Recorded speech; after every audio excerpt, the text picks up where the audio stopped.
Okay, so this is my ghost apparition story time, but I'm also hungry, so I'm gonna tell the story as I'm eating, and I'll cover my mouth as I'm eating because I know some people don't like to see that.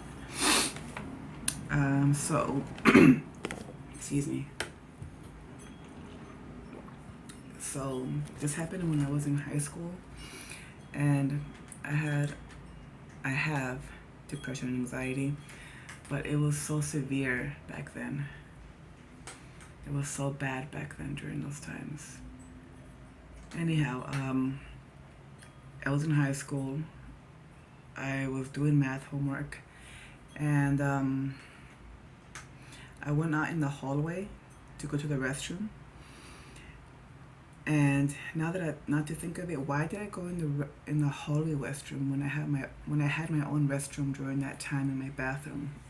I had my own bathroom in my room during that time. I don't know why I did, but I did.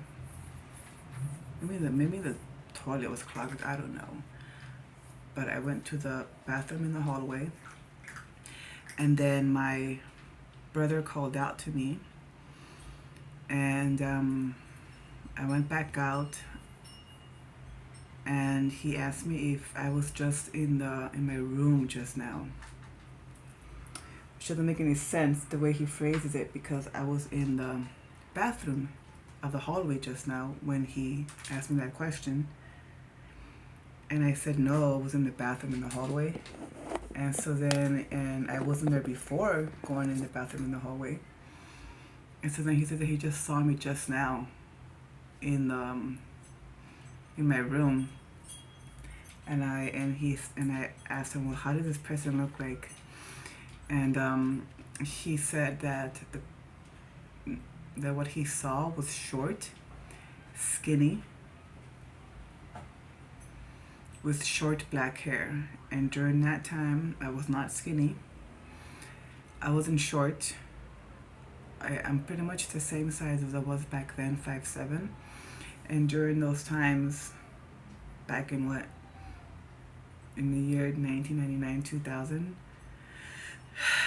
5'7" was tall for the average woman, the average teenager.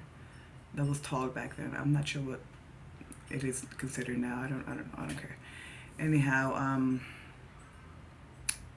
and I didn't have short black hair back then. My hair was long and black like it is now. And my brother was completely freaked out.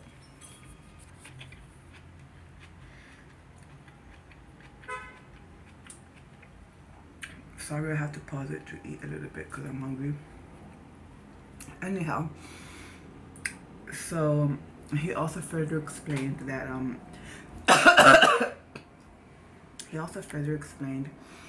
what he saw the eyes peering out through the door as that thing that he saw was closing it. So the eyes were peering out through the door as it was closing it, and the long skinny fingers on the door as the thing was closing the door. And just a description of it, I can envision it. What he saw: short, skinny, short black hair, long skinny fingers with the eyes peering out as it was closing the door to my room. And I wasn't scared, not one bit. And I don't know why I wasn't. I mean, could it have been my depression and anxiety that was that deep that not even the fear of a ghost could cut into the depression and anxiety, that the most negative high feeling that I had during that time was depression and anxiety, and not even the fear of a ghost could come before it. I mean, that's why I wasn't scared. I thought it was cool and creepy what he described, and the fact that it was in my room, but I wasn't scared. And he was so scared. He went right back in his room after he made that description, and he locked it behind him. No staying for chit chat in the hallway after that. Nope. He ran back in there. But at the same time, I didn't need any emotional support, at least when it came to that encounter, because I wasn't scared of it. I mean, I understand any other normal person would have like gone to a parent or called a friend or just gone to a different room or gone to their parents' room or somewhere else, but in that room. But I went straight back in there. I slept there for the night like I did every other night. And I just went back in there, just doing my homework, my math homework. I thought to myself that since I did not feel a presence before that, nothing happened before that or after that, I just assumed that it wasn't there to hurt me. But still, that still doesn't explain why I wasn't scared by it. And because I believed him. It's not because I wasn't scared because I didn't believe him. I believed him. I believe him. I just wasn't scared. But you know what?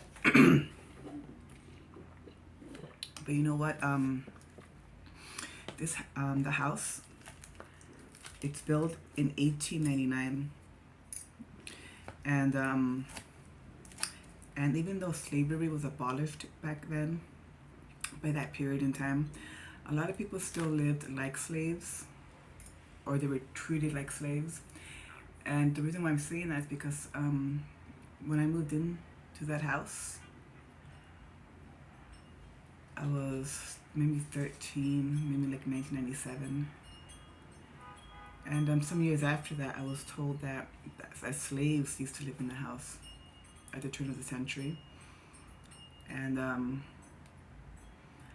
I knew logically that slaves didn't exist back then, at least not in the U.S. in Los Angeles during that time. But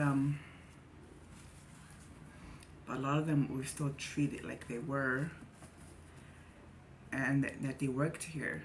And this house is really a manor.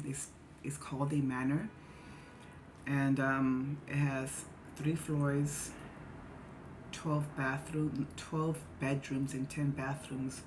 And it also has what looks like a stable in the back, but the stable has two floors. And so I'm thinking that maybe because of how badly they were treated, the workers here during those times, that leftover energy is still lingering around the house, the manor. But I never saw anything. I've never seen or heard anything.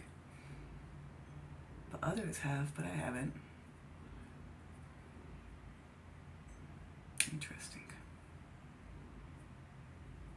And another thing to note about about the manor is that there is a door on the on the exterior of the stable on the 2nd floor. So by itself, yeah, it looks creepy to see it that way, but it makes me think logically that there was probably a set of stairs that were attached from the bottom to the 2nd floor of the stable, and that's why that door is there. And I'm assuming that the workers lived at the 2nd floor of the stable, and then the horse and buggies were parked on in the 1st floor of the stable. But that is creepy to see that door. That door just that door at the 2nd level of the stable. There must have been a set of stairs attached to it, and then maybe in the 60s or in the 70s, the laws changed in residential areas that there could be no stairs. There could be no habitation in a stable in Los Angeles. So they had to cut off the stairs in order to prevent people from living to get to the 2nd floor of the stable. I mean, maybe that's why. Maybe that's why there's no set of stairs there. I don't know. Anyhow, that is my story, and I'm hungry. Okay, thanks for listening. Bye.